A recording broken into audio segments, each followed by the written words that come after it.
everyone, good morning.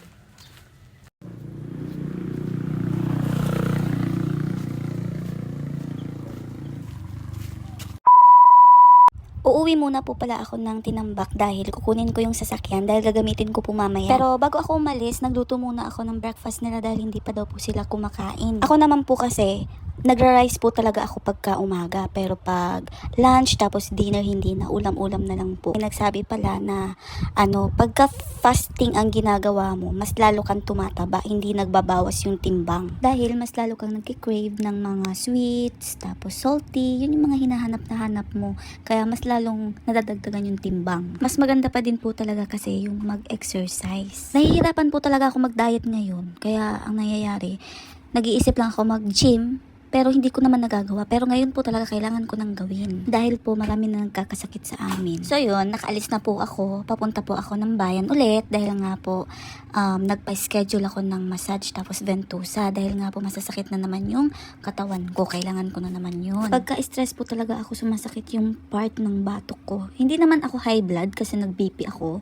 Sumasakit yung ulo ko hanggang sa may batok ko. Tapos sa may shoulder, yung sumasakit. Kaya sabi ko magpapamassage ako para ma-relax. Kasi number 1 po nakakapagpaalis ng stress ay yung pag-gym, mag-ehersisyo ka. Exercise na lang nga, nabulol ako. Kasi po tayo, pag prone tayo sa stress, yung cancer cells natin nabubuhay sa ating katawan. Kaya hindi natin namamalayan, meron na pala tayong sakit. Kaya mas importante pa din talaga yung ibaling natin yung attention natin sa iba. Like hang out with your friends or magpapawis ka, ganyan. Papawis yung ibig ko sabihin yung yung maglaro ng mga sports, ganon.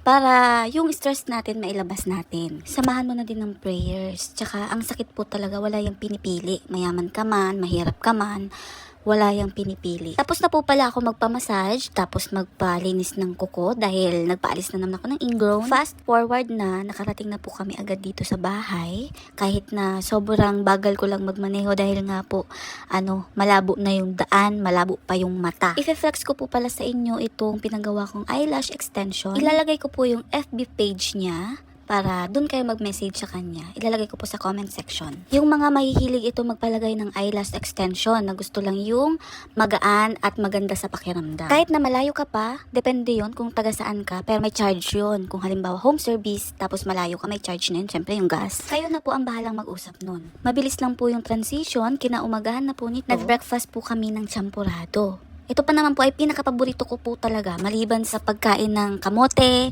nilagang saba, ito din, isa din po ito sa pinakapaborito ko. Ayan, kung nakikita nyo, ang pangit na ng katawan ko dahil nga po sobrang taba na, nai-stress na din akong tingnan. Pagkatapos lang po namin kumain, gumayak na po kami dahil nga po may pupuntahan kami, birthday ng lolo ko. Tapos ng mama ko, inis ako na. Para tipid, isang handa na lang.